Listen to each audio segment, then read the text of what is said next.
Ngiphinde nginamukele ngani zakwethu kuyona-ke i-channel. Uma umusha ngiyacela ungakhohlwa ukucindezela-ke u-subscribe no-like button bafowethu-ke, unoma-ke uma unovo futhi-ke ngiyacela ungakhohlwa-ke ukukhomenta kuyona-ke i-section la ngezansi le. Ngani zakwethu-ke nginiphathele udaba oluthinta-ke uGwede Mantashe laphayana-ke okunesithombe-ke sakhe-ke esiyi-screenshot esithrendayo lapha ey'nkundleni nje zokuxhumana kusukela-ke ku-Twitter sekuze kwafika nakhona laphayana-ke ku-Facebook-ke kubhizi nje isiphithiphithi kuyaphithizela laphayana-ke.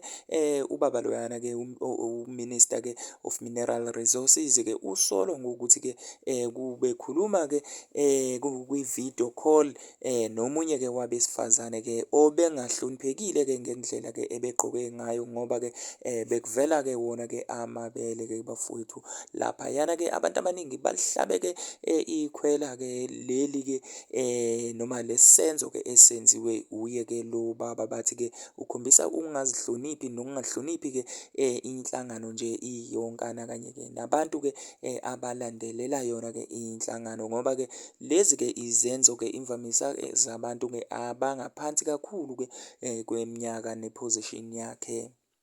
Kodwa-ke wey'ngane zakwethu ngoba angimuki-ke futhi-ke ngingageqi magula-ke ake ngizwe uvo lwakho la kwi-comment section ngezansi. Danko.